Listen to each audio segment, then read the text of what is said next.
I am a rather elderly man.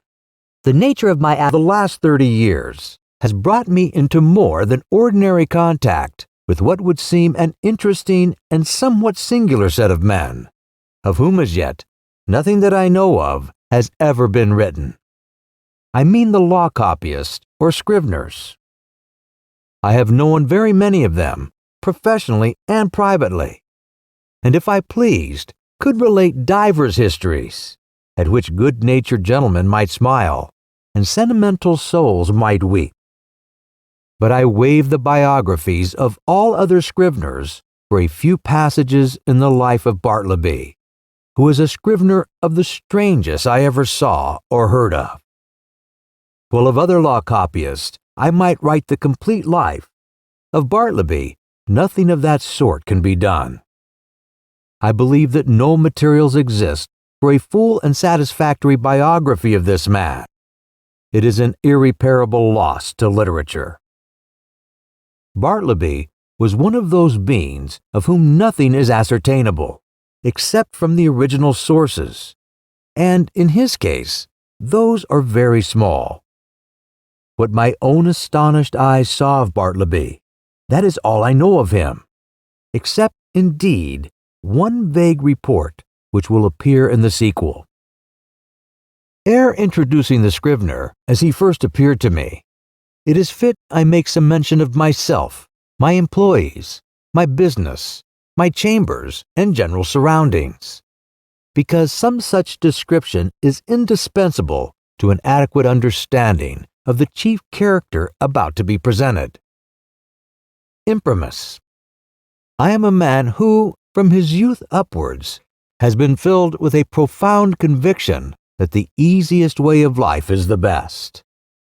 Hence, though I belong to a profession proverbially energetic and nervous, even to turbulence at times, yet nothing of that sort have I ever suffered to invade my peace.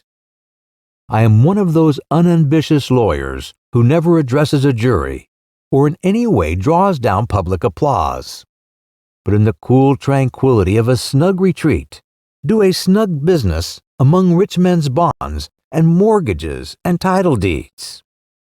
All who know me consider me an eminently safe man.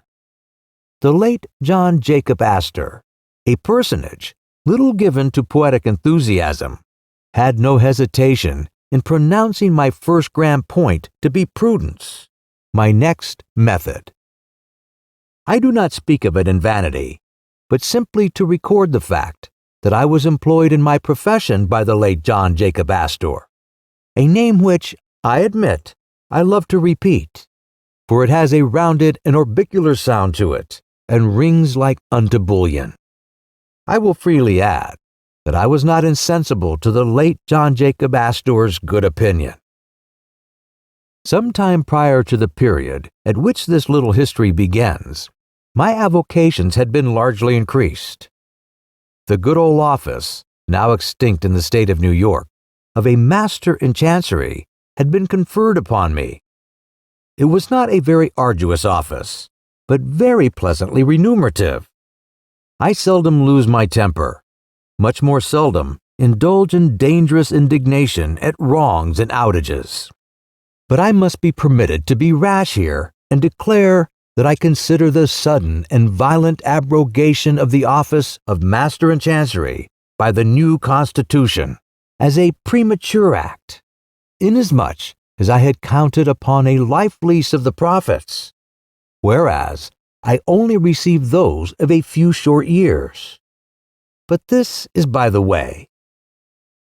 My chambers were upstairs at number 49 Wall Street. At one end, they looked upon the white wall of the interior of a spacious skylight shaft, penetrating the building from top to bottom. This view might have been considered rather tame than otherwise, deficient in what landscape painters call life.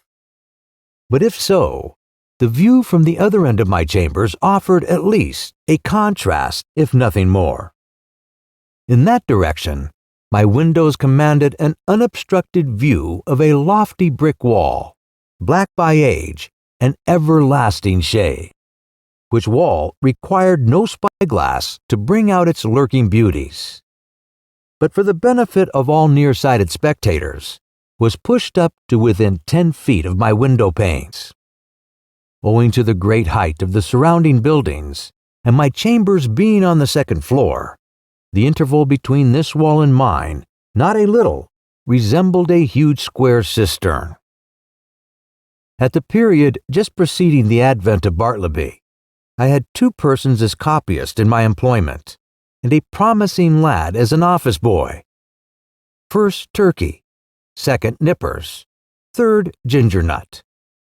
These may seem names, the like of which are not usually found in the directory. In truth, they are nicknames, mutually conferred upon each other by my 3 clerks, and were deemed expressive of their respective persons or characters. Turkey was a short, pursy Englishman of about my own age, that is, somewhat not far from 60. In the morning, one might say, his face was of a fine florid hue, but after 12 o'clock meridian, his dinner hour, it blazed like a grate full of Christmas coals, and continued blazing, but, as it were, with a gradual wane, until 6 o'clock p.m., or thereabouts, after which I saw no more of the proprietor of the face, which, gaining its meridian with the sun, seemed to set with it, to rise, culminate, and decline the following day with the like regularity and undiminished glory. There are many singular coincidences I have known in the course of my life, not the least among which was the fact that exactly when Turkey displayed his fullest beams from his red and radiant countenance, just then, too, at that critical moment, began the daily period when I considered his business capacities as seriously disturbed for the remainder of the 24 hours. Not that he was absolutely idle or adverse to business then. Far from it. The difficulty was, he was apt to be altogether too energetic. There was a strange, inflamed, flurried, flighty recklessness of activity about him. He would be incautious in dipping his pen into his inkstand. All his blots upon my documents were dropped there after 12 o'clock meridian. Indeed, not only would he be reckless and sadly given to making blots in the afternoon, but some days he went further and was rather noisy. At such times, too, his face flamed with augmented blazonry, as if canal coal had been heaped on anthracite. He made an unpleasant racket with his chair, spilled his sandbox, in mending his pens, impatiently split them all to pieces, and threw them on the floor in a sudden passion, stood up and leaned over his table, boxing his papers about in a most indecorous manner, very sad to behold in an elderly man like him. Nevertheless, as he was, in many ways, a most valuable person to me, and all the time before 12 o'clock meridian, was a quickest, steadiest creature too, accomplishing a great deal of work in a style not easy to be matched. For these reasons, I was willing to overlook his eccentricities, though indeed, occasionally, I remonstrated with him. I did this very gently, however, because, though the civilest, nay, the blandest and most reverential of men in the morning, yet in the afternoon he was disposed, upon provocation, to be slightly rash with his tongue, in fact, insolent. Now, valuing his morning services as I did, and resolved not to lose them, yet at the same time made uncomfortable by his inflamed ways after 12 o'clock, and being a man of peace, unwilling by my admonitions to call forth unseeming retorts from him, I took upon me, one Saturday noon, he always was worse on Saturdays, to hint to him, very kindly, that perhaps now that he was growing old, it might be well to abridge his labors. In short, he need not come to my chambers after 12 o'clock, but dinner over, had best go home to his lodgings and rest himself until tea time. But no, he insisted upon his afternoon devotions.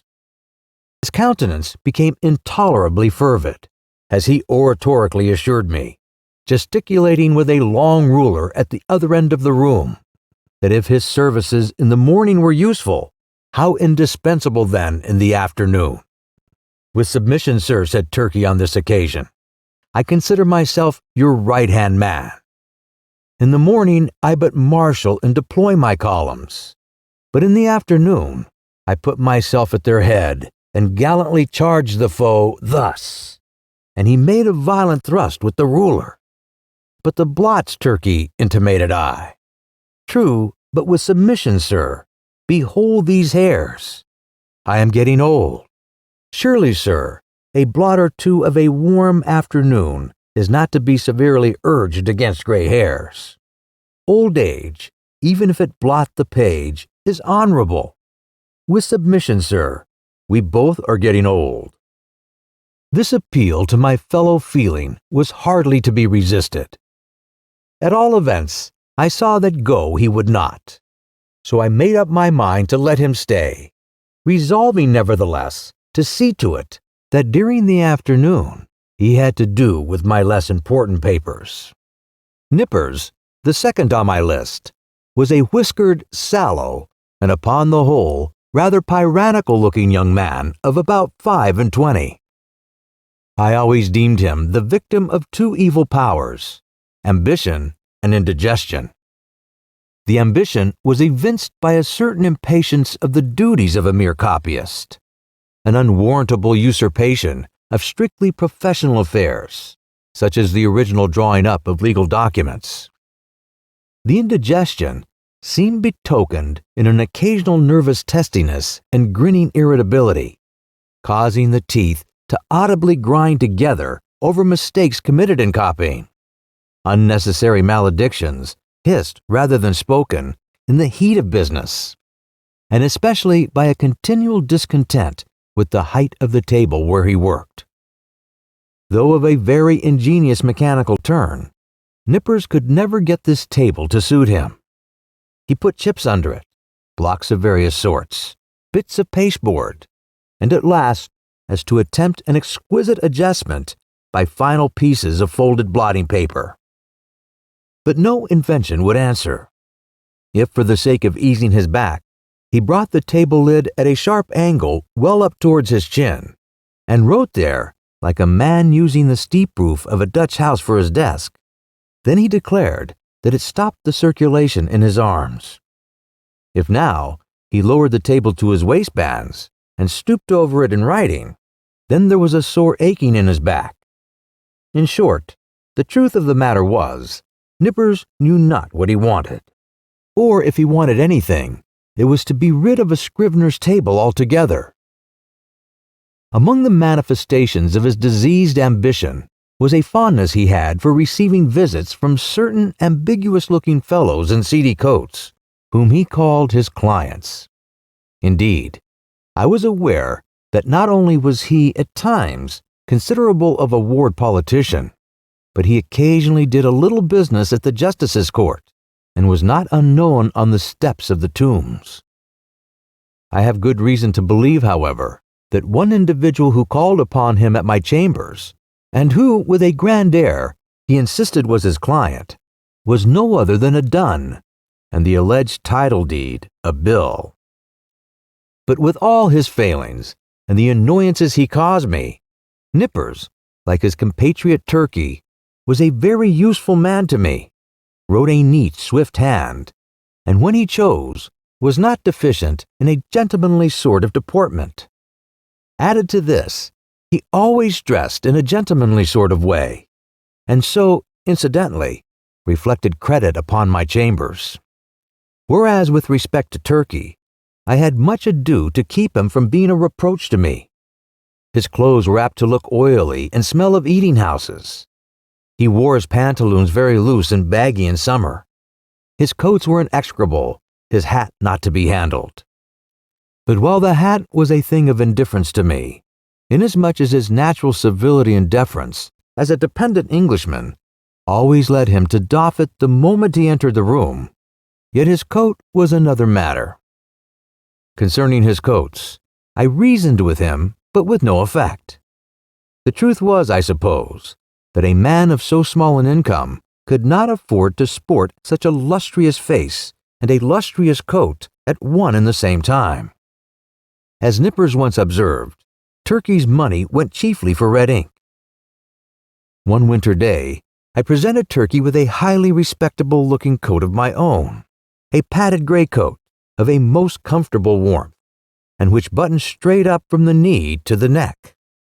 I thought Turkey would appreciate the favor and debate his rashness and obstreperousness of the afternoons. But no, I verily believe that buttoning himself up in so downy and blanket-like a coat had a pernicious effect upon him, upon the same principle that too much oats are bad for horses.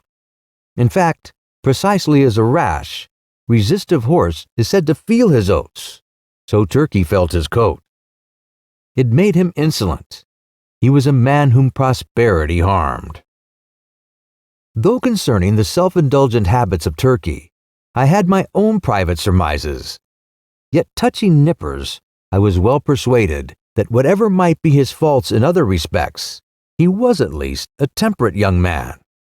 But indeed, nature herself seemed to have been his vintner, and at his birth charged him so thoroughly with an irritable, brandy-like disposition that all subsequent potations were needless. When I consider how, among the stillness of my chambers, Nippers would sometimes impatiently rise from his seat, and stooping over his table, spread his arms wide apart, seize the whole desk, and move it, and jerk it, with a grim, grinding motion on the floor, as if the table were a perverse voluntary agent intent on thwarting and vexing him, I plainly perceive that for Nippers, brandy and water were altogether superfluous. It was fortunate for me that owing to its peculiar cause, indigestion, the irritability and consequent nervousness of Nippers were mainly observable in the morning, while in the afternoon he was comparatively mild, so that Turkey's paroxysms only coming on about 12 o'clock, I never had to do with their eccentricities at one time. Their fits relieved each other like guards. When Nippers was on, Turkey's was off, and vice versa. This was a good natural arrangement under the circumstances. Gingernut, the third on my list, was a lad some 12 years old. His father was a carman, ambitious of seeing his son on the bench instead of a cart before he died.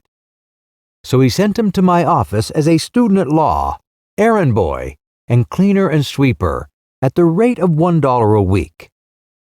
He had a little desk to himself, but he did not use it much. Upon inspection, the drawer exhibited a great array of the shelves of various sorts of nuts. Indeed, to this quick-witted youth, the whole noble science of the law was contained in a nutshell. Not the least among the employments of Gingernut, as well as one which he discharged with the most alacrity, was his duty as cake and apple purveyor for Turkey and Nippers. Copying law papers, being proverbially a dry, husky sort of business, my two Scriveners were fain to moisten their mouths very often with Spritzenbergs, to be had at the numerous stalls near the custom house and post office. Also, they sent Gingernut very frequently for that peculiar cake, small, flat, round, and very spicy, after which he had been named by them. On a cold morning, when business was but dull, Turkey would gobble up scores of these cakes, as if they were mere wafers. Indeed, they sell them at a rate of 6 or 8 for a penny, the scrape of his pen blending with the crunching of the crisp particles in his mouth. Of all the fiery afternoon blunders and flurried rashnesses of Turkey, was his once moistening a ginger cake between his lips and clapping it on a mortgage for a seal. I came within an ace of dismissing him then, but he mollified me by making an oriental bow and saying, "With submission, sir, it was generous of me to find you stationary on my own account." Now my original business, that of a conveyancer and title hunter, and drawer-up of recondite documents of all sorts, was considerably increased by receiving the master's office. There was now great work for Scriveners. Not only must I push the clerks already with me, but I must have additional help. In answer to my advertisement, a motionless young man one morning stood upon my office threshold, the door being open, for it was summer. I can see that figure now, pallidly neat, pitiably respectable, incurably forlorn. It was Bartleby. After a few words touching upon his qualifications, I engaged him, glad to have among my corps of copyists a man of so singularly sedate an aspect, which I thought might operate beneficially upon the flighty temper of Turkey and the fiery one of Nippers. The end of Part 1. Please continue to Part 2. Published by Thought Audio. I should have stated before that the ground glass folding doors divided my premises into two parts, one of which was occupied by my Scriveners, the other by myself. According to my humor, I threw open these doors or closed them. I resolved to assign Bartleby a corner by the folding doors, but on my side of them, as to have this quiet man within easy call in case any trifling thing was to be done. I placed his desk close up to a small side window in that part of the room, a window which originally had afforded a lateral view of certain grimy backyards and bricks, but which, owing to subsequent erections, commanded at present no view at all, though it gave some light. Within 3 feet of the panes was a wall, and the light came down from far above, between two lofty buildings, as from a very small opening in a dome. Still further to a satisfactory arrangement, I procured a high green folding screen, which might entirely isolate Bartleby from my sight, though not remove him from my voice. And thus, in a manner, privacy and society were conjoined. At first, Bartleby did an extraordinary quantity of writing, as if long famishing for something to copy. He seemed to gorge himself on my documents. There was no pause for digestion. He ran a day and night line, copying by sunlight and by candlelight. I should have been quite delighted with his application had he been cheerfully industrious. But he wrote on, silently, palely, mechanically. It is, of course, an indispensable part of a scrivener's business to verify the accuracy of his copy, word by word. Where there are 2 or more scriveners in an office, they assist each other in this examination, one reading from the copy, the other holding the original. It is a very dull, wearisome, and lethargic affair. I can readily imagine that to some sanguine temperaments it would be altogether intolerable. For example, I cannot credit that the meddlesome poet Byron would have contentedly sat down with Bartleby to examine a law document of, say, 500 pages, closely written in a crimpy hand. Now and then, in the haste of business, it had been my habit to assist in comparing some brief document myself, calling Turkey or Nippers for this purpose. One object I had in placing Bartleby so handy to me behind the screen was to avail myself of his services on such trivial occasions. It was on the 3rd day, I think, of his being with me, and before any necessity had arisen for having his own writing examined, that being much hurried to complete a small affair I had in hand, I abruptly called to Bartleby. In my haste and natural expectancy of instant compliance, I sat with my head bent over the original on my desk, and my right hand sideways and somewhat nervously extended with the copy, so that immediately upon emerging from his retreat, Bartleby might snatch it and proceed to business without the least delay. In this attitude did I sit when I called to him, rapidly stating what it was I wanted him to do, namely, to examine a small paper with me.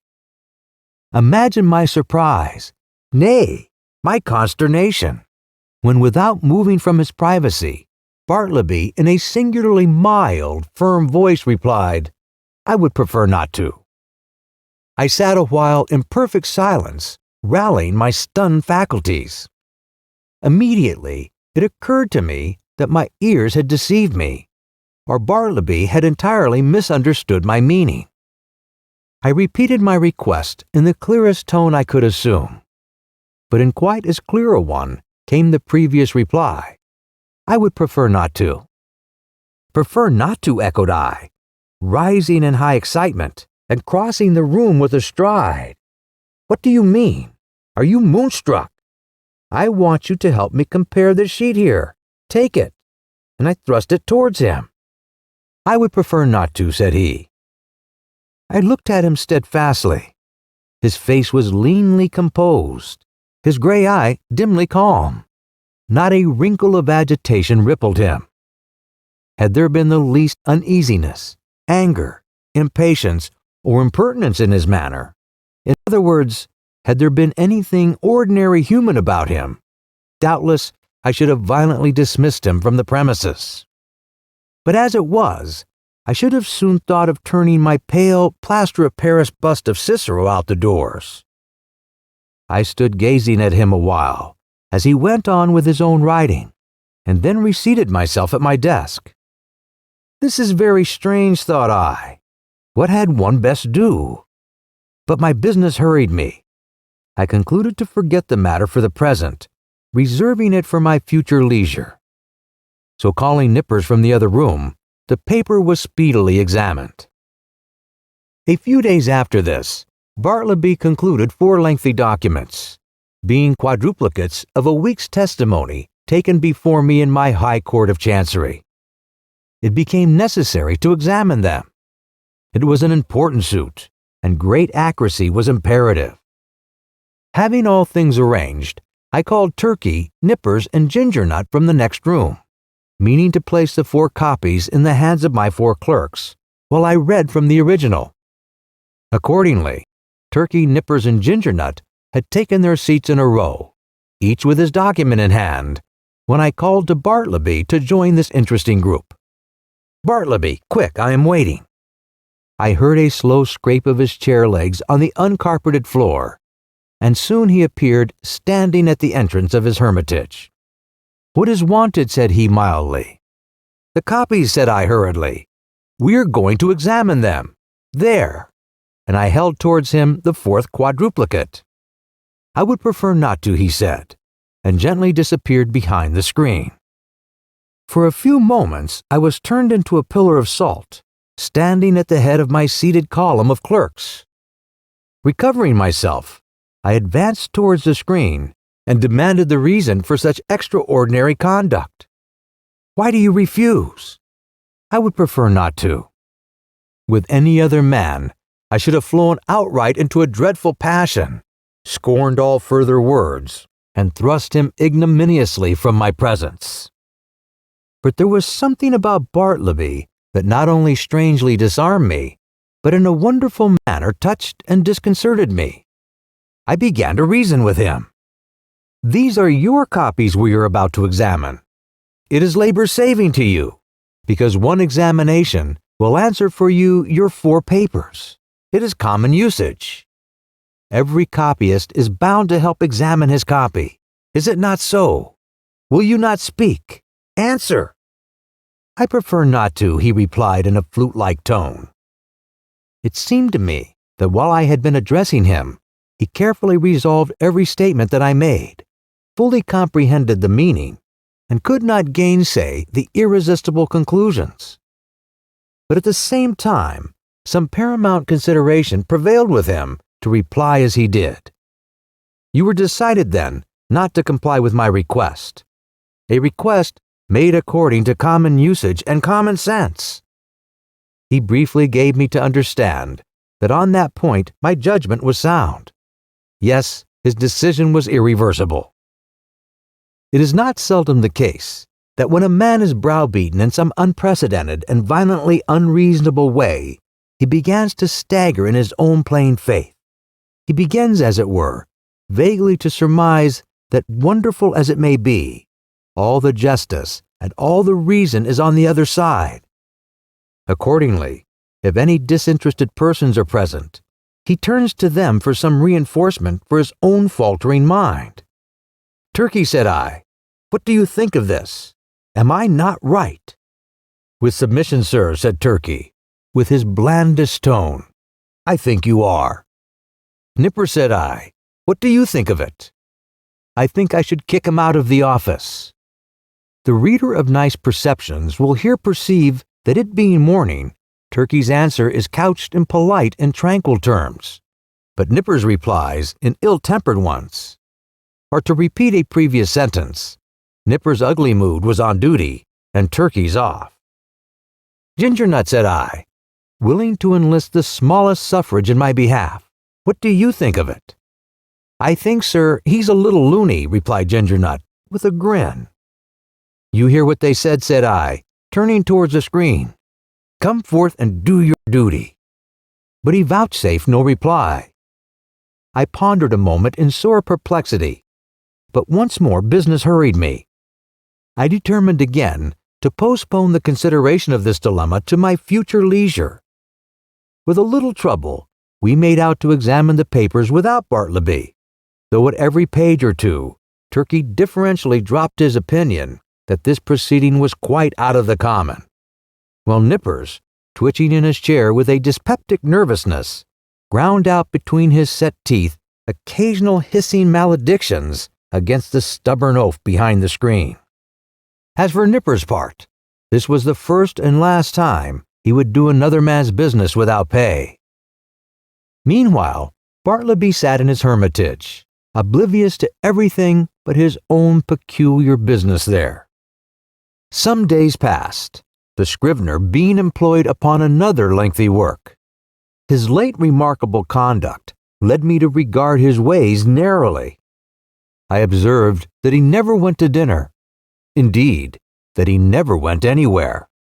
As yet, I had never of my personal knowledge known him to be outside of my office. He was a perpetual sentry in the corner.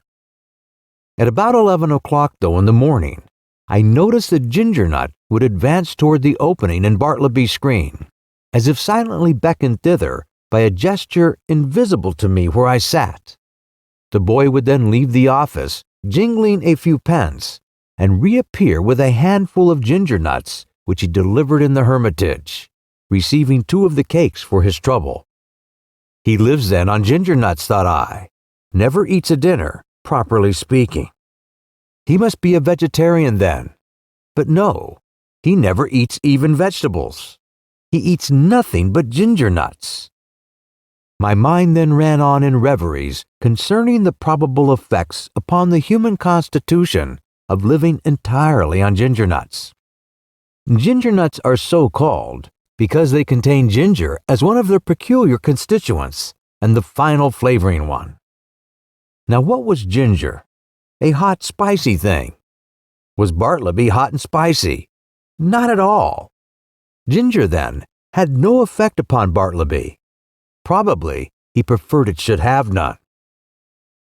Nothing so aggravates an earnest person as a passive resistance.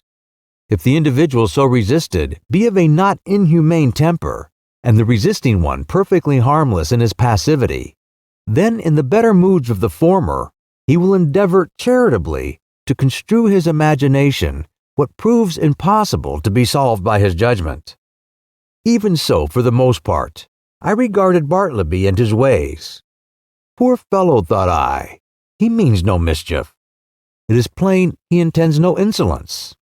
His aspect sufficiently evinces that his eccentricities are involuntary. He is useful to me. I can get along with him.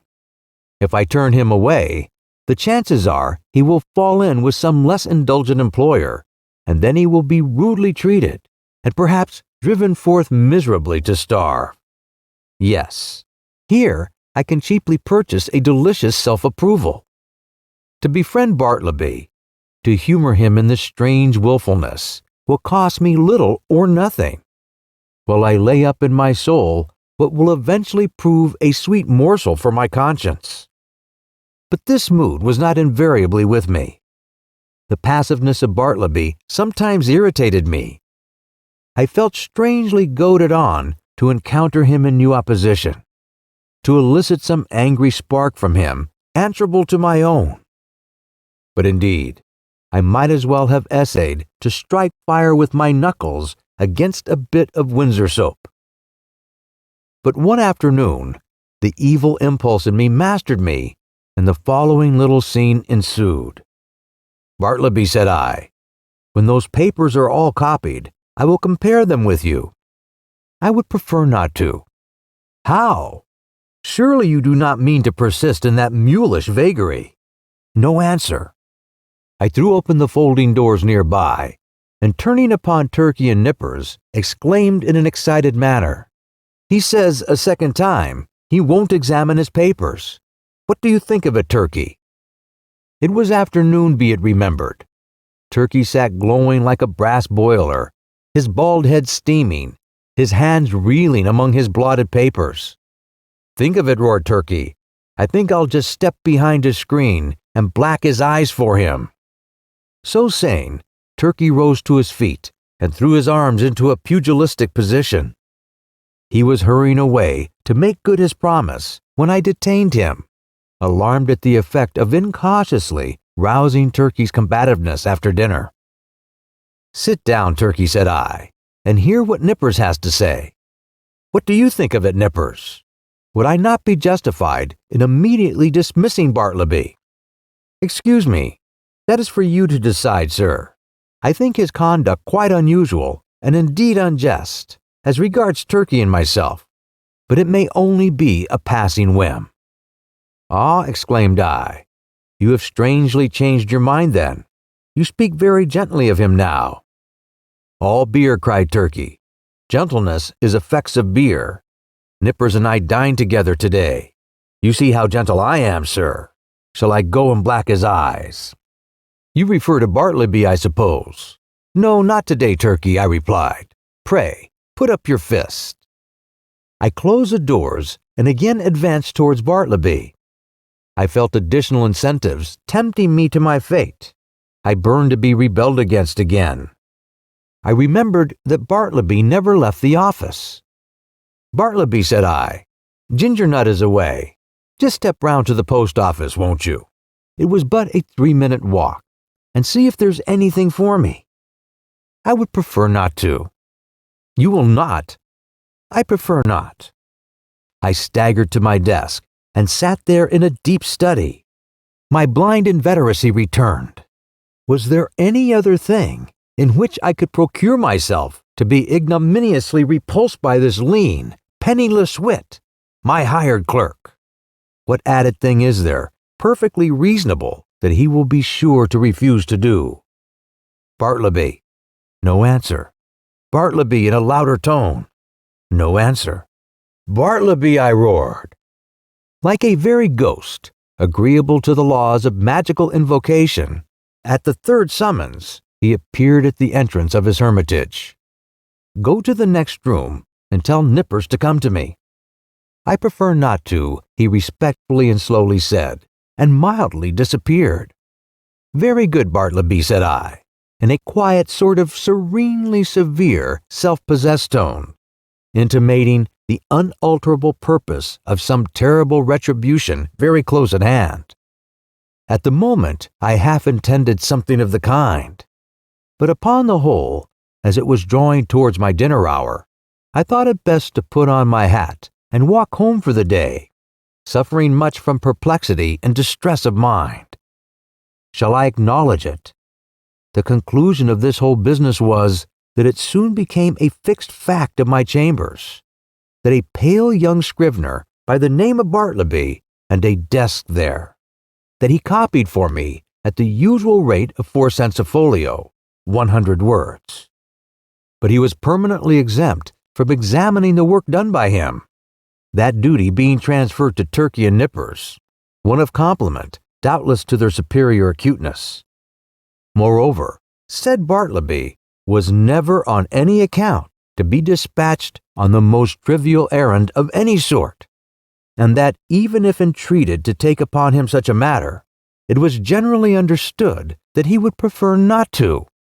In other words, that he would refuse point blank. As days passed on, I became considerably reconciled to Bartleby. His steadiness, his freedom from all dissipation, his incessant industry, except when he chose to throw himself into a standing reverie behind a screen. His great stillness, his unalterableness of demeanor under all circumstances, made him a valuable acquisition. One prime thing was this: he was always there, first in the morning, continually through the day, and the last at night. I had a singular confidence in his honesty. I felt my most precious papers perfectly safe in his hands. Sometimes, to be sure, I could not, for the very soul of me, avoid falling into sudden spasmodic passions with him, for it was exceedingly difficult to bear in mind all the time those strange peculiarities, privileges, and unheard-of exemptions, forming the tacit stipulations on Bartleby's part, under which he remained in my office.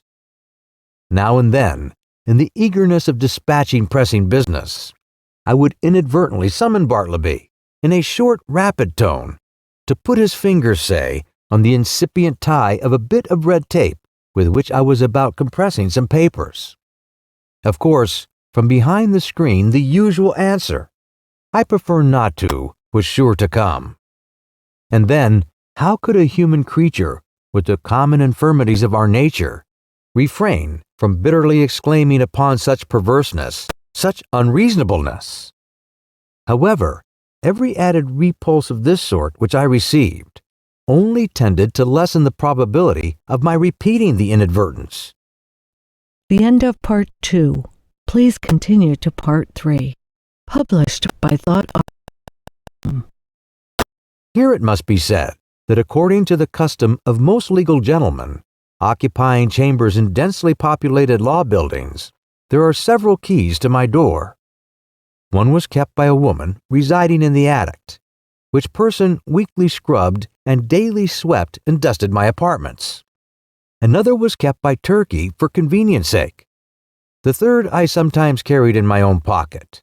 The fourth I knew not who had. Now one Sunday morning I happened to go to Trinity Church to hear a celebrated preacher, and finding myself rather early on the ground, I thought I would walk around to my chambers for a while.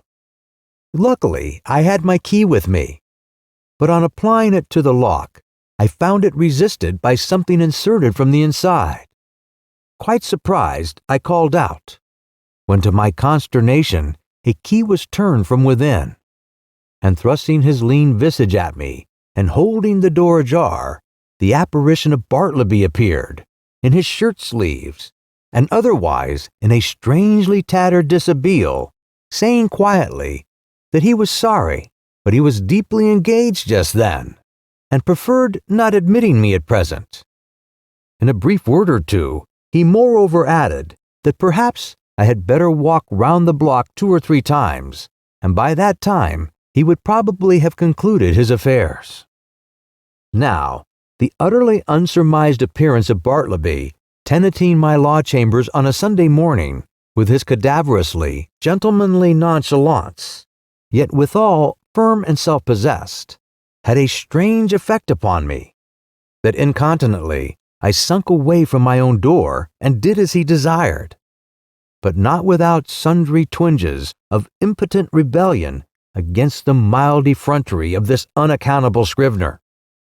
Indeed, it was his wonderful mildness chiefly, which not only disarmed me, but unmanned me as it were. For I consider that one, for the time, is sort of unmanned when he tranquilly permits his hired clerk to dictate to him, and order him away from his own premises. Furthermore, I was full of uneasiness as to what Bartleby could possibly be doing in my office in his shirt sleeves, and in an otherwise dismantled condition on a Sunday morning. Was anything amiss going on? Nay, that was out of the question. It was not to be thought of for a moment that Bartleby was an immoral person. But what could he be doing there? Copying? Nay again. Whatever might be his eccentricities, Bartleby was an eminently decorous person. He would be the last man to sit down to his desk in any state approaching to nudity. Besides, it was Sunday, and there was something about Bartleby that forbade the supposition that he would, by any secular occupation, violate the proprieties of the day. Nevertheless, my mind was not pacified, and full of a restless curiosity, at last I returned to the door. Without hindrance, I inserted my key, opened it, and entered. Bartleby was not to be seen. I looked round anxiously, peeping behind a screen, but it was very plain that he was gone. Upon more closely examining the place, I surmised that for an indefinite period Bartleby must have ate, dressed, and slept in my office, and that too without plate, mirror, or bed. The cushioned seat of a rickety old sofa in one corner bore the faint impress of a lean reclining form. Rolled away under his desk, I found a blanket. Under the empty crate, a blacking box and brush. On a chair, a tin basin with soap and a ragged towel. In a newspaper, a few crumbs of ginger nuts and a morsel of cheese. Yes, I thought, it is evident enough that Bartleby has been making his home here, keeping bachelor's hall all by himself. Immediately then, the thought came sweeping across me. What miserable friendlessness and loneliness are here revealed! His poverty is great, but his solitude, how horrible! Think of it. On a Sunday, Wall Street is deserted as Petra, and every night of every day it is an emptiness. This building, too, which on weekdays hums with industry and life, at nightfall echoes with sheer vacancy, and all through Sunday is forlorn. And here Bartleby makes his home, sole spectator of a solitude which he has been all populous, a sort of innocent and transformed Marius brooding among the ruins of Carthage. For the first time in my life, a feeling of overpowering, stinging melancholy seized me. Before, I had never experienced anything but a somewhat unpleasing sadness. The bond of a common humanity now drew me irresistibly to gloom, a fraternal melancholy. For both I and Bartleby were sons of Adam.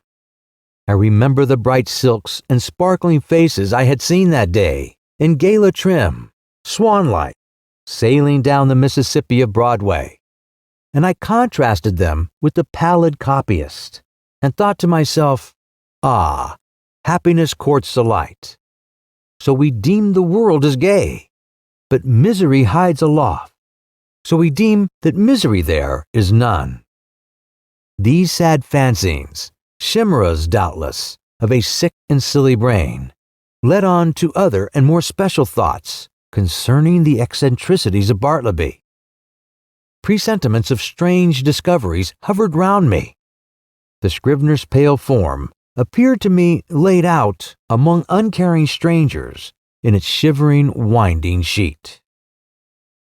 Suddenly, I was attracted by Bartleby's closed desk, the key in open sight left in the lock.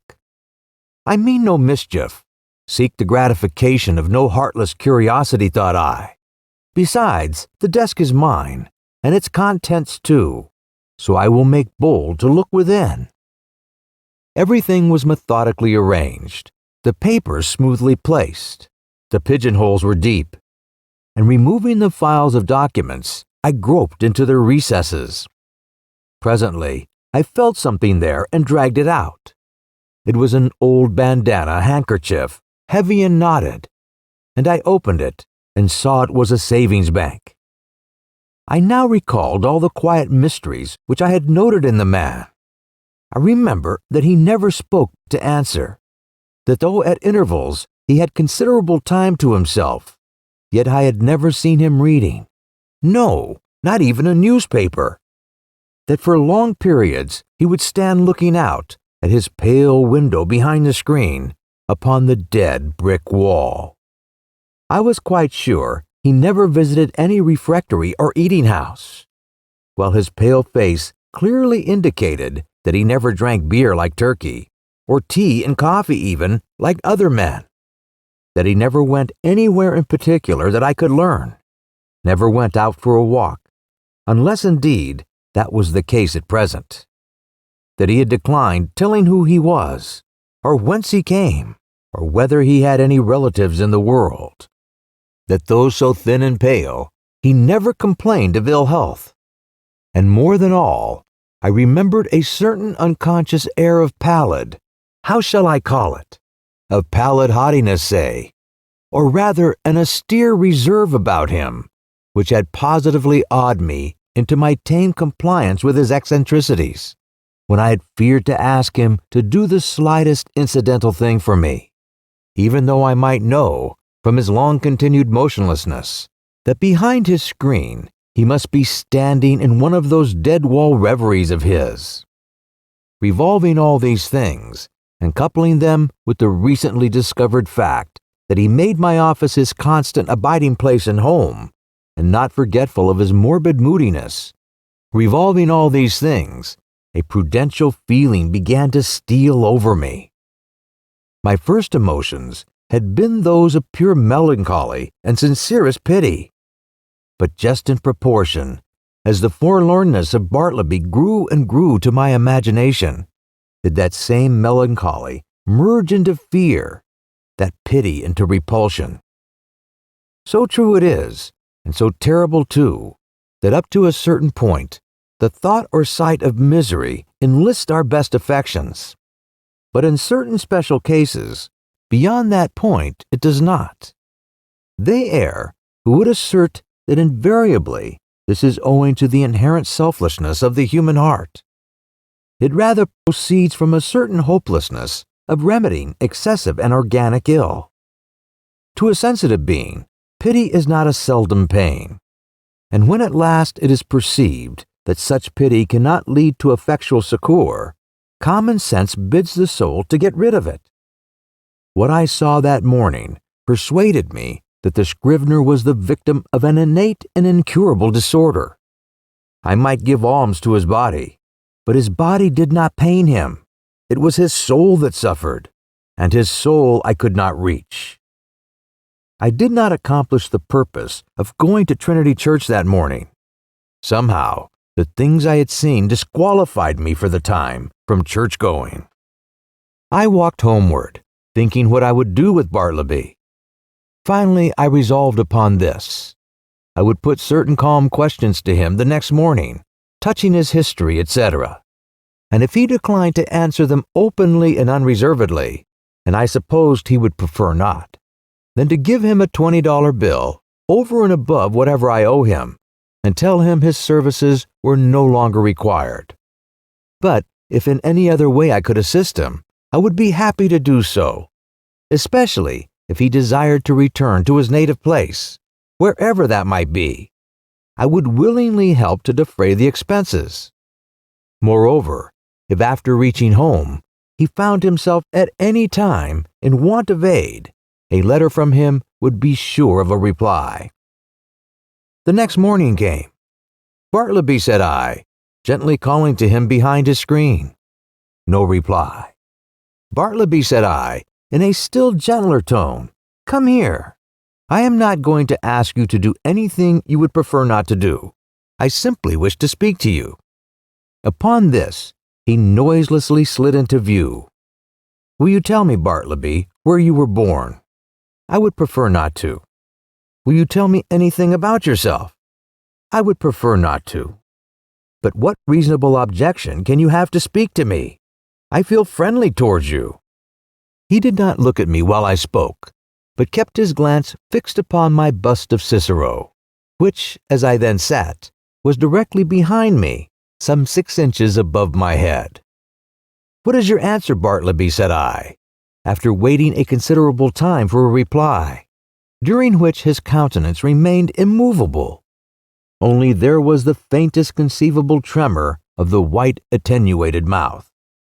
"At present, I prefer to give no answer," he said, and retired into his hermitage. It was rather weak in me, I confess, but his manner on this occasion nettled me. Not only did there seem to lurk in it a certain calm disdain, but his perverseness seemed ungrateful, considering the undeniable good usage and indulgence he had received from me. Again, I sat ruminating what I should do. Mortified as I was at his behavior, and resolved as I had been to dismiss him when I entered my offices, nevertheless, I strangely felt something superstitious knocking at my heart, and forbidding me to carry out my purpose, and denouncing me for a villain if I had dared to breathe one bitter word against this most forlorn of mankind.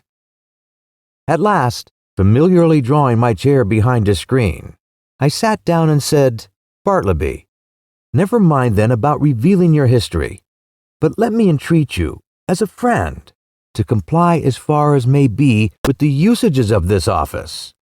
Say now you will help to examine papers tomorrow or the next day. In short, say now that in a day or two you will begin to be a little reasonable. Say so, Bartleby." "At present, I would prefer not to be a little reasonable," was his mildly cadaverous reply. Just then, the folding doors opened, and Nippers approached. He seemed suffering from an unusually bad night's rest, induced by a more severe indigestion than common. He overheard those final words of Bartleby. "Prefer not, huh?" gritted Nippers. "I'd prefer him. If I were you, sir, addressing me, I'd prefer him. I'd give him preferences, the stubborn mule. What is it, sir, pray, that he prefers not to do now?" Bartleby moved not a limb. "Mr. Nippers," said I, "I'd prefer that you would withdraw for the present." Somehow of late, I had got into the way of involuntarily using this word prefer upon all sorts of not exactly suitable occasions, and I trembled to think that my contact with the Scrivener had already and seriously affected me in a mental way. And what further and deeper aberration might it not yet produce? This apprehension had not been without efficacy in determining me to summary means. As Nippers, looking very sour and sulky, was departing, Turkey blandly and deferentially approached. "With submission, sir," said he. "Yesterday, I was thinking about Bartleby here, and I think that if he would but prefer to take a quart of good ale every day, it would do much towards mending him and enabling him to assist in examining his papers." "So you've got the word too," said I, slightly excited. "With submission, what word, sir?" asked Turkey, respectfully crowding himself into the contracted space behind the screen, and by doing so, making me jostle the Scrivener. "What word, sir?" "I would prefer to be left alone here," said Bartleby, as if offended at being mobbed in his privacy. "That's the word, Turkey," said I. "That's it." "Oh, prefer. Oh, yes, queer word. I never use it myself. But, sir, as I was saying, if he would but prefer—" "Turkey," interrupted I, "you will please withdraw." "Oh, certainly, sir, if you prefer that I should." As he opened the folding door to retire, Nippers at his desk caught a glimpse of me and asked whether I would prefer to have a certain paper copied on blue or white. He did not in the least roguishly accent the word prefer. It was plain that it involuntarily rolled from his tongue. I thought to myself, surely I must get rid of a demented man who already has, in some degree, turned the tongues, if not the heads of myself and clerks. And I thought it prudent not to break the dismission at once. The next day, I noticed that Bartleby did nothing but stand at his window in his dead-wall reverie. Upon asking him why he did not write, he said that he had decided upon doing no more writing. "Why? How now? What next?" exclaimed I. "Do no more writing?" "No more." "And what is the reason?" "Do you not see the reason for yourself?" he indifferently replied. I looked steadfastly at him, and perceived that his eyes looked dull and glazed. Instantly it occurred to me that his unexampled diligence in copying by his dim window for the first few weeks of his stay with me might have temporarily impaired his vision. I was touched. I said something in condolence with him. I hinted that, of course, he did wisely in abstaining from writing for a while, and urged him to embrace that opportunity for taking wholesome exercise in the open air. This, however, he did not do.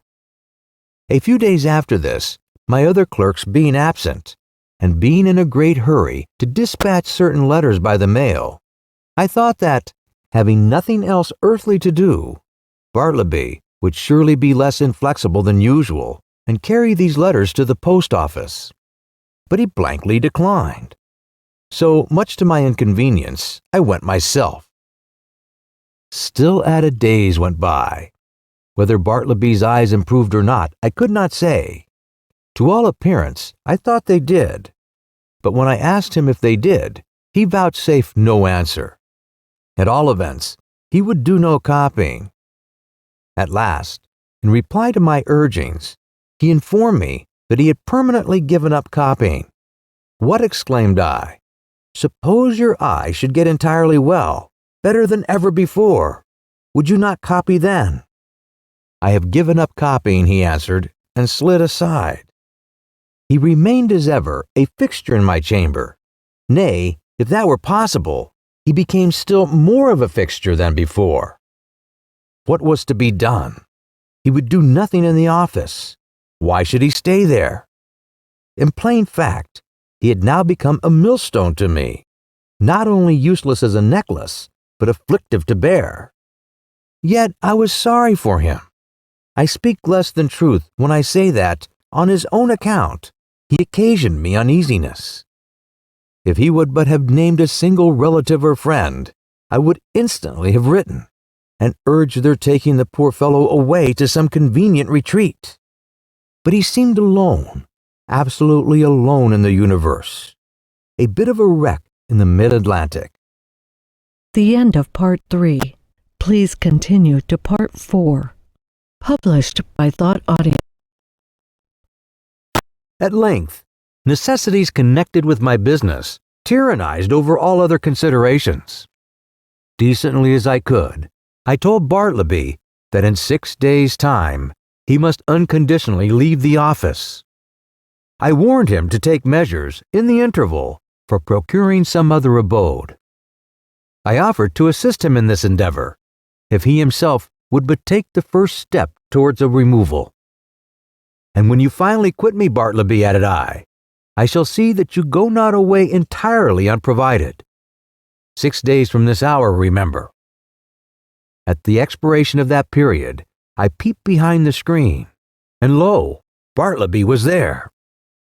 I buttoned up my coat, balanced myself, advanced slowly towards him, touched his shoulder, and said, "The time has come. You must quit this place. I am sorry for you. Here is money, but you must go." "I would prefer not," he replied, with his back still towards me. "You must." He remained silent. Now I had unbounded confidence in this man's common honesty. He had frequently restored to me 6 pences and shillings carelessly dropped upon the floor, for I am apt to be very reckless in such shirt-button affairs. The proceeding then which followed will not be deemed extraordinary. "Bartleby," said I owe you $12 on account. Here are 32. The odd 20 are yours. Will you take it?" And I handed the bills towards him, but he made no motion. "I will leave them here then," putting them under a weight on the table. Then taking my hat and cane and going to the door, I tranquilly turned and added, "After you have removed your things from these offices, Bartleby, you will of course lock the door, since everyone is now gone for the day but you. And if you please, slip your key underneath the mat, so that I may have it in the morning. I shall not see you again, so goodbye to you. If hereafter, in your new place of abode, I can be of any service to you, do not fail to advise me by letter. Goodbye, Bartleby, and fare you well." But he answered not a word. Like the last column of some ruined temple, he remained standing mute and solitary in the middle of the otherwise deserted room. As I walked home in a pensive mood, my vanity got the better of my pity. I could not but highly plume myself on my masterly management in getting rid of Bartleby. Masterly I call it, and such it must appear to any dispassionate thinker. The beauty of my procedure seemed to consist in its perfect quietness. There was no vulgar bullying, no bravado of any sort, no choleric hectoring, and striding to and fro across the apartment, jerking out vehement commands for Bartleby to bundle himself off with his beggarly traps. Nothing of the kind. Without loudly bidding Bartleby depart, as an inferior genius might have done, I assumed the ground that depart he must, and upon that assumption built all I had to say. The more I thought over my procedure, the more I was charmed with it. Nevertheless, next morning, upon awakening, I had my doubts. I had somehow slept off the fumes of vanity. One of the coolest and wisest hours a man has is just after he awakes in the morning.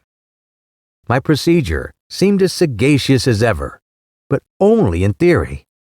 How would it prove in practice? Ah, there was the rub. It was truly a beautiful thought to have assumed Bartleby's departure. But after all, that assumption was simply my own and none of Bartleby's. The great point was, not whether I had assumed that he would quit me, but whether he would prefer to do so. He was more a man of preference than assumptions. After breakfast, I walked downtown, arguing the probabilities pro and con. One moment, I thought it would prove a miserable failure, and Bartleby would be found all alive at my office as usual. The next moment, it seemed certain that I should see his chair empty, and so I kept veering about. At the corner of Broadway and Canal Street, I saw quite an excited group of people standing in earnest conversation. "I'll take odds he doesn't," said a voice as I passed. "Doesn't go. Done," said I. "Put up your money." I was instinctively putting my hand in my pocket to produce my own, when I remembered that this was an election day. The words I had overheard bore no reference to Bartleby, but to the success or non-success of some candidate for the mayor. In my intent frame of mind, I had, as it were, imagined that all Broadway shared in my excitement, and were debating the same question with me. I passed on, very thankful that the uproar of the street screened my momentary absent-mindedness. As I had intended, I was earlier than usual at my office. I stood listening for a moment. All was still. He must be gone. I tried the knob. The door was locked. Yes, my procedure had worked to a charm. He indeed must have vanished. Yet a certain melancholy mixed with this. I was almost sorry for my brilliant success. I was fumbling under the doormat for the key, which Bartleby was to have left there for me, when accidentally my knee knocked against a panel, producing a summoning sound. And in response, a voice came to me from within. "Not yet, I am occupied." It was Bartleby. I was thunderstruck. For an instant, I stood like the man who, pipe in mouth, was killed one cloudless afternoon long ago in Virginia by a summer lightning. At his own warm open window he was killed, and remained leaning out there upon the dreamy afternoon till someone touched him when he fell. "Not gone," I murmured at last, but again, obeying that wondrous ascendancy which the inscrutable Scrivener had over me, and from which ascendancy, for all my chafing, I could not completely escape, I slowly went downstairs and out into the street, and while walking round the block, considered what I should do next in this unheard-of perplexity. Turn the man out by an actual thrusting I could not. To drive him away by calling him hard names would not do. Calling in the police was an unpleasant idea, and yet permit him to enjoy his cadaverous triumph over me, this too I could not think of. What was to be done? Or, if nothing could be done, was there anything further that I could assume in the matter? Yes. As before I had prospectively assumed that Bartleby would depart, so now I might retrospectively assume that departed he was. In the legitimate carrying out of this assumption, I might enter my office in a great hurry, and pretending not to see Bartleby at all, walk straight against him as if he were air. Such a proceeding would, in a singular degree, have the appearance of a home thrust. It was hardly possible that Bartleby could withstand such an application of the doctrine of assumptions. But upon second thoughts, the success of the plan seemed rather dubious. I resolved to argue the matter over with him again. "Bartleby," said I, entering the office with a quietly severe expression, "I am seriously displeased. I am pained, Bartleby. I had thought better of you. I had imagined you of such a gentlemanly organization that in any delicate dilemma a slight hint would have sufficed. In short, an assumption. But it appears I am deceived. Why," I added, ineffectively starting, "you have not even touched that money yet," pointing to it just where I had left it the previous evening. He answered nothing. "Will you or will you not quit me?" I now demanded in a sudden passion, advancing close to him. "I would prefer not to quit you," he replied, gently emphasizing the not. "What earthly right have you to stay here? Do you pay any rent? Do you pay my taxes? Or is this property yours?" He answered nothing. "Are you ready to go on and write now? Are your eyes recovered? Could you copy a small paper for me this morning? Or help examine a few lines? Or step round to the post office? In a word, will you do anything at all to give a coloring to your refusal to depart the premises?" He slightly retired into his hermitage. I was now in such a state of nervous resentment that I thought it but prudent to check myself at present from further demonstrations. Bartleby and I were alone.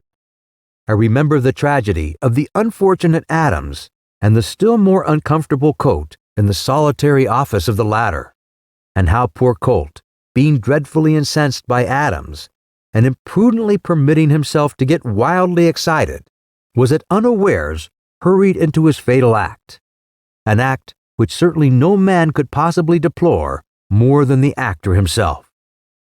Often it had occurred to me in my ponderings upon the subject that had that altercation taken place in the public street or at a private residence, it would not have terminated as it did. It was a circumstance of being alone in a solitary office, upstairs, of a building entirely unhallowed by humanizing domestic associations. An uncarpeted office, doubtless, of a dusty, haggard sort of appearance. This it must have been, which greatly helped to enhance the irritable desperation of the hapless Colt. But when this old atom of resentment rose in me and tempted me concerning Bartleby, I grappled him and threw him. How? Why, simply by recalling the divine injunction. "A new commandment give I unto you, that you love one another." Yes, this it was that saved me.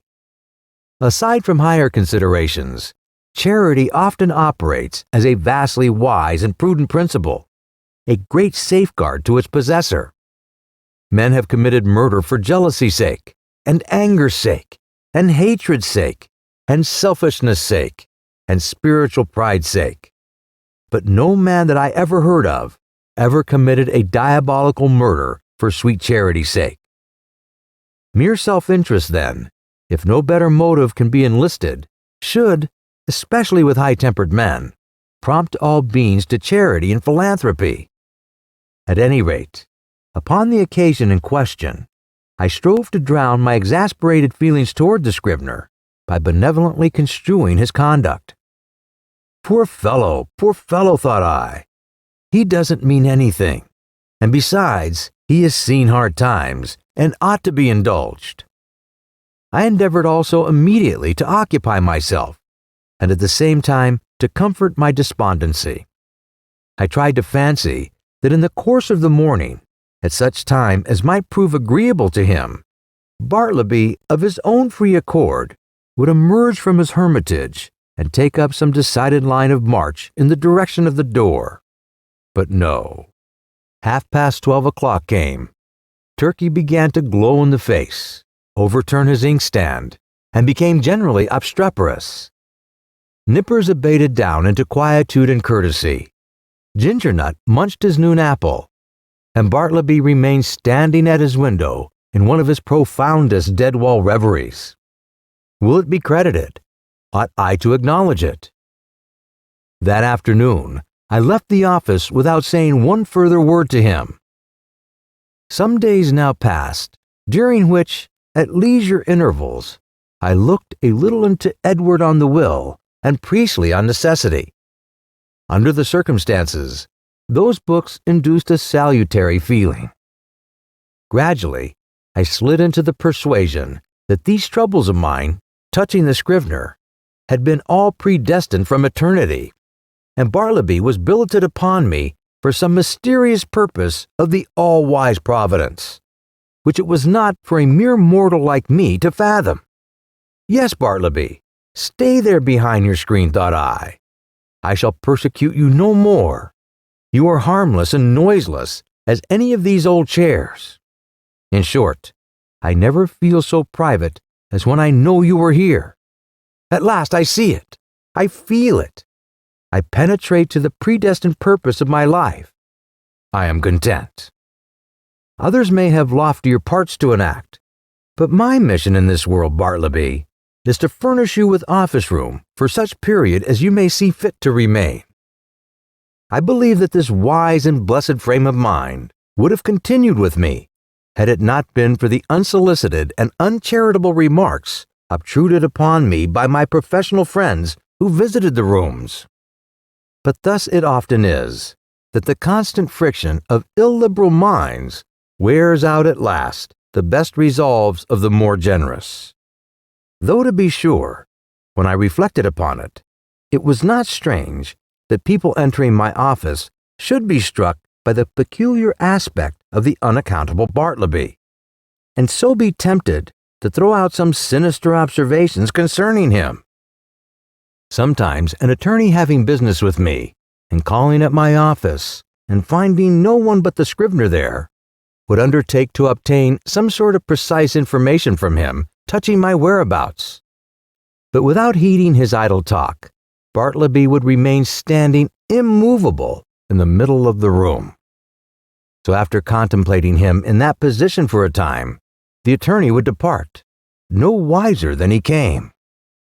Also, when a reference was going on, and the room full of lawyers and witnesses, and business was driving fast, some deeply occupied legal gentleman present, seeing Bartleby wholly unemployed, would request him to run round to the legal gentleman's office and fetch some papers for him.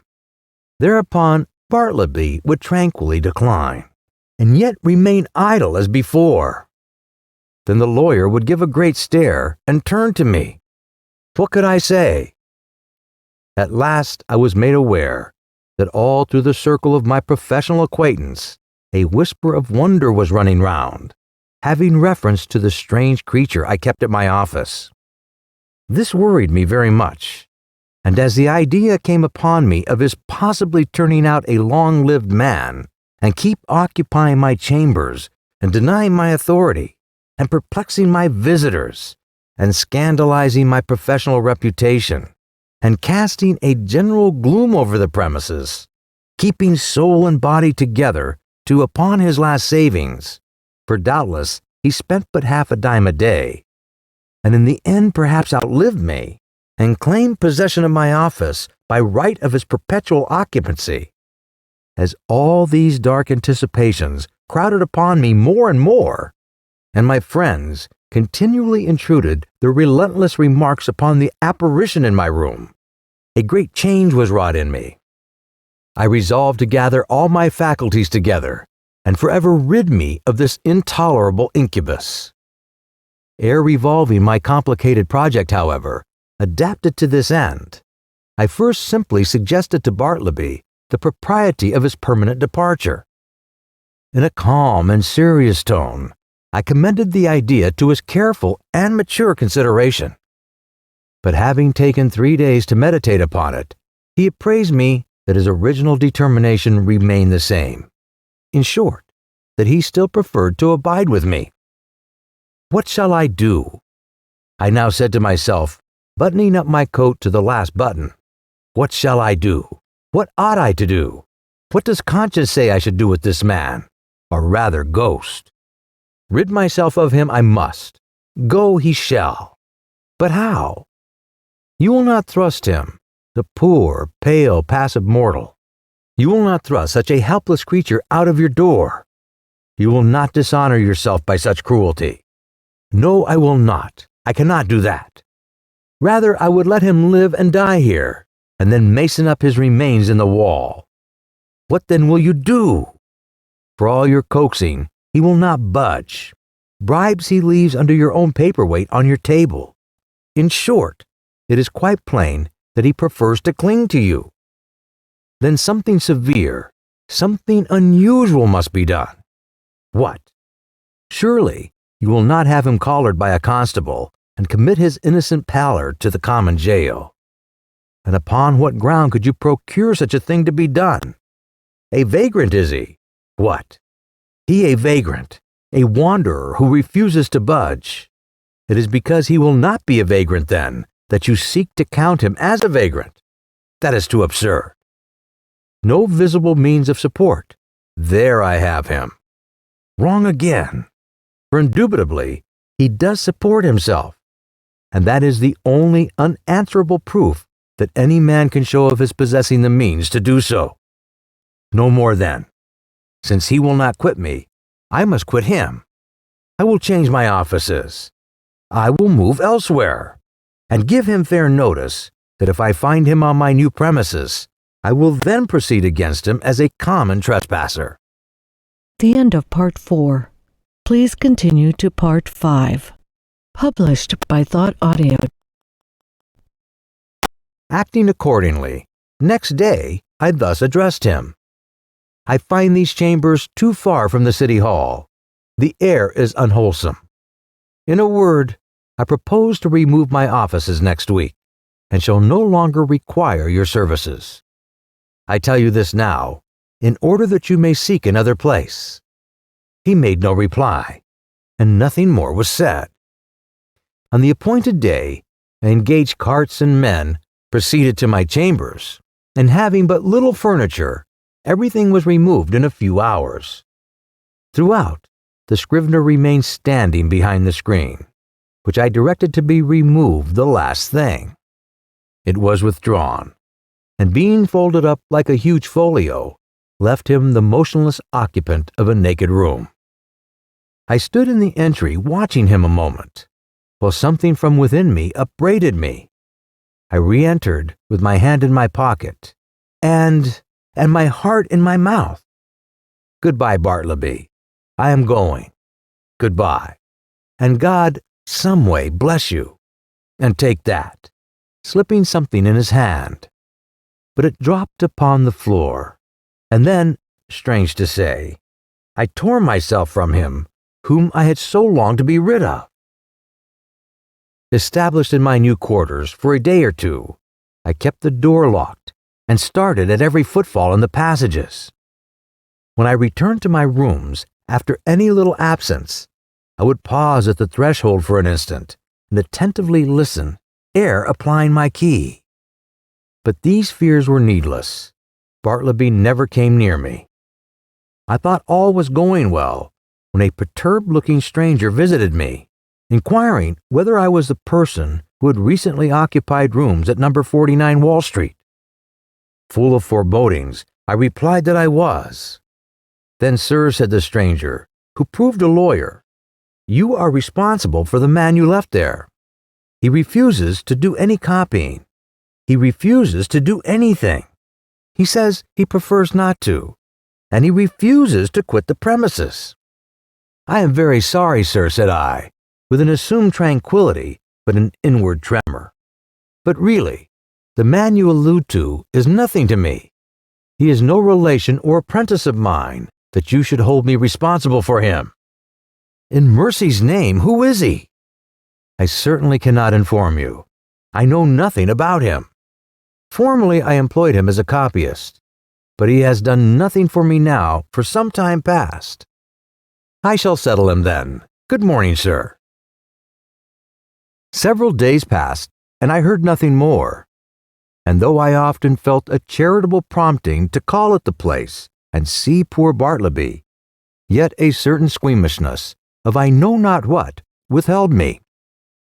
All is over with him by this time, thought I at last, when through another week no further intelligence reached me. But coming to my room the day after, I found several persons waiting at my door in a high state of nervous excitement. "That's the man. Here he comes," cried the foremost one, whom I recognized as the lawyer who had previously called upon me alone. "You must take him away, sir, at once," cried a portly person among them, advancing upon me, and whom I knew to be the landlord of number 49 Wall Street. "These gentlemen, my tenants, cannot stand it any longer. Mr. Bellingham," pointing to the lawyer, "has turned him out of his room, and he now persists in haunting the building generally, sitting upon the banisters of the stairs by day, and sleeping in the entry by night. Everybody is concerned. Clients are leaving the offices. Some fears are entertained of a mob. Something you must do, and that without delay." Aghast at this torrent, I fell back before it, and would fain have locked myself in my new quarters. In vain. I persisted that Bartleby was nothing to me, no more than to anyone else. In vain. I was the last person known to have anything to do with him, and they held me to the terrible account. Fearful then of being exposed in the papers, as one person present obscurely threatened, I considered the matter, and at length said that if the lawyer would give me a confidential interview with the Scrivener in the lawyer's own room, I would that afternoon strive my best to rid them of the nuisance they complained of. Going upstairs to my old haunt, there was Bartleby silently sitting upon the banister at the landing. "What are you doing here, Bartleby?" said I. "Sitting upon the banister," he mildly replied. I motioned him into the lawyer's room, who then left us. "Bartleby," said I, "are you aware that you were the cause of great tribulation to me by persisting in occupying the entry after being dismissed from the office?" No answer. Now one of two things must take place. Either you must do something, or something must be done to you. Now what sort of business would you like to engage in? Would you like to re-engage in copying for someone? No, I would prefer not to make any change. Would you like a clerkship in a dry goods store? There is too much confinement about that. No, I would not like a clerkship, but I am not particular. "Too much confinement," I cried. "Why, you keep yourself confined all the time." "I would prefer not to take a clerkship," he rejoined, as if to settle that little item at once. "How would a bartender's business suit you? There is no trying of the eyesight in that." "I would not like it at all, though, as I said before, I am not particular." His unwonted wordiness inspirited me. I returned to the charge. "Well then, would you like to travel through the country collecting bills for the merchants? That would improve your health." "No, I would prefer to be doing something else." "How then would going as a companion to Europe to entertain some young gentleman with your conversation, how would that suit you?" "Not at all. It does not strike me that there is anything definite about that. I like to be stationary, but I am not particular."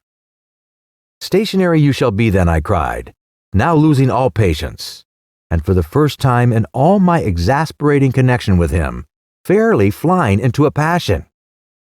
"If you do not go away from these premises before night, I shall feel bound, indeed I am bound, to quit the premises myself." I rather assuredly concluded, knowing not with what possible threat to try to frighten his immobility into compliance.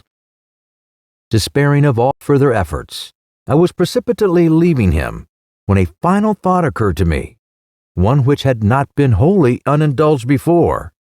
"Bartleby," said I, in the kindest tone I could assume under such exciting circumstances, "will you go home with me now, not to my office, but my dwelling, and remain there till we can conclude upon some convenient arrangement for you, at your leisure?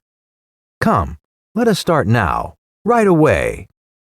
"No, at present I would prefer not to make any change at all."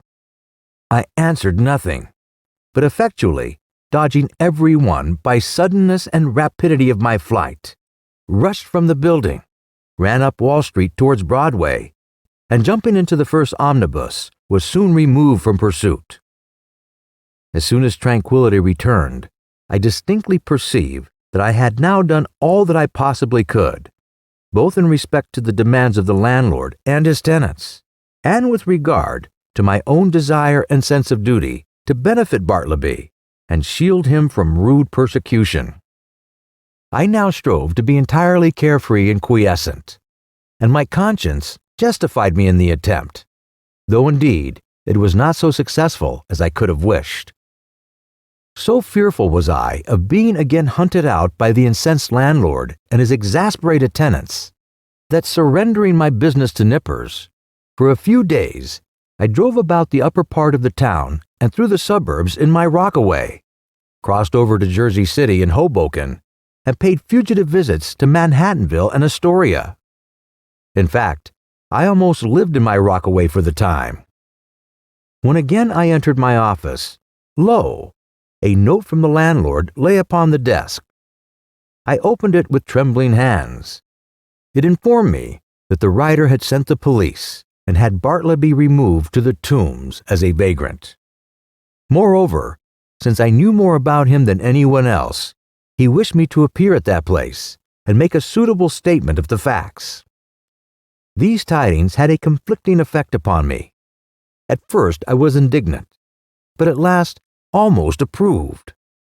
The landlord's energetic summary disposition had led him to adopt a procedure which I do not think I would have decided upon myself, and yet as a last resort, under such peculiar circumstances, it seemed the only plan. As I afterwards learned, the poor Scrivener, when told that he must be conducted to the Tombs, offered not the slightest obstacle, but in his pale, unmoving way, silently acquiesced. Some of the compassionate and curious bystanders joined the party, and headed by one of the constables, arm in arm with Bartleby, the silent procession filed its way through all the noise and heat and joy of the roaring thoroughfares at noon. The same day I received the note, I went to the Tombs, or to speak more properly, the halls of justice. Seeking the right officer, I stated the purpose of my call, and was informed that the individual I described was indeed within. I then assured the functionary that Bartleby was a perfectly honest man, and greatly to be compassionated, however unaccountably eccentric. I narrated all I knew, and closed by suggesting the idea of letting him remain in as indulgent confinement as possible till something less harsh might be done, though indeed I hardly knew what. At all events, if nothing else could be decided upon, the almshouse must receive him. I then begged to have an interview. Being under no disgraceful charge, and quite serene and harmless in all his ways, they had permitted him freely to wander about the prison, and especially in the enclosed grass-plated yard thereof. And so I found him there, standing all alone in the quietest of the yards, his face towards a high wall, while all around, from the narrow slits of the jail windows, I thought I saw peering out upon him the eyes of murderers and thieves. "Bartleby, I know you," he said, without looking round, "and I want nothing to say to you." "It was not I that brought you here, Bartleby," said I, keenly pained at his implied suspicion. "And to you, this should not be so vile a place. Nothing reproachful attaches to you by being here. And see, it is not so bad a place as one might think. Look, there is the sky, and here is the grass." "I know where I am," he replied, but would say nothing more, and so I left him. As I entered the corridor again, a broad meat-like man in an apron accosted me, and jerking his thumb over his shoulder said, "Is that your friend?" "Yes." "Does he want to starve?" "If he does, let him live on the prison fare, that's all." "Who are you?" asked I, not knowing what to make of such an unofficially speaking person in such a place. "I am the grub man. Such gentlemen that have friends here hire me to provide them with something good to eat." "Is this so?" said I, turning to the turnkey. He said it was. "Well then," said I, slipping some silver into the grub man's hands, for so they called him. I want you to give particular attention to my friend there. Let him have the best dinner you can get. And you must be as polite to him as possible. Introduce me, will you, said the grub man, looking at me with an expression which seemed to say he was all impatience for an opportunity to give a specimen of his breeding. Thinking it would prove of benefit to the Scrivener, I acquiesced, and asking the grub man his name, went up with him to Bartleby. Bartleby, this is Mr. Cutlets. You will find him very useful to you.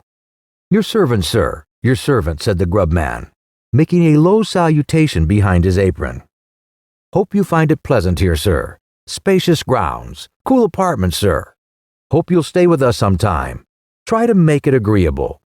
May Mrs. Cutlets and I have the pleasure of your company to dinner, sir, in Mrs. Cutlets' private room. I prefer not to dine today, said Bartleby, turning away. It would disagree with me. I am unused to dinners. So saying, he slowly moved to the other side of the enclosure and took up a position fronting the dead wall. How's this, said the grub man, addressing me with a stare of astonishment. He's odd, ain't he? I think he is a little deranged, said I sadly. Deranged? Deranged, is it? Well now, upon my word, I thought that friend of yours was a gentleman forger.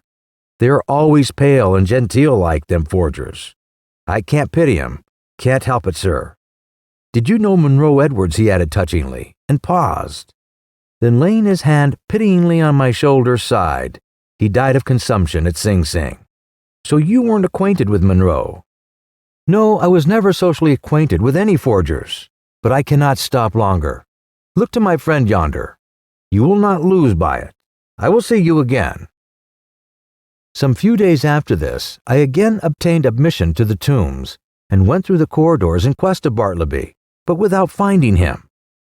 I saw him coming from his cell not long ago, said a turnkey. Maybe he's gone to loiter in the yards. So I went in that direction. Are you looking for the silent man, said another turnkey passing me. Yonder he lies, sleeping in the yard there. 'Tis not 20 minutes since I saw him lie down. The yard was entirely quiet. It was not accessible to the common prisoners. The surrounding walls, of amazing thickness, kept off all sounds behind them. The Egyptian character of the masonry weighed upon me with its gloom, but a soft imprisoned turf grew underfoot, the heart of the eternal pyramids, it seemed, wherein, by some strange magic, through the clefts, grass seed, dropped by birds, had sprung. Strangely huddled at the base of the wall, his knees drawn up, and lying on his side, his head touching the cold stones, I saw the wasted Bartleby. But nothing stirred. I paused, then went close up to him, stooped over, and saw that his dim eyes were open. Otherwise, he seemed profoundly sleeping. Something prompted me to touch him. I felt his hand, when a tingling shiver ran up my arm and down my spine to my feet. The round face of the grub man peered upon me now. His dinner is ready. Won't he dine today either? Or does he live without dining? Lives without dining, said I, and closed his eyes. Ah, he's asleep, ain't he? With kings and counselors, murmured I. There would seem little need for proceeding further in this history. Imagination will readily supply the meager recital of poor Bartleby's interment. But ere parting with the reader, let me say that if this little narrative had sufficiently interested him to awaken curiosity as to who Bartleby was and what manner of life he led prior to the present narrator's making his acquaintance, I can only reply that in such curiosity I fully share, but am wholly unable to gratify it. Yet here I hardly know whether I should divulge one little item of rumor, which came to my ear a few months after the Scrivener's decease. Upon what basis it rested, I could never ascertain, and hence how true it is, I cannot now tell.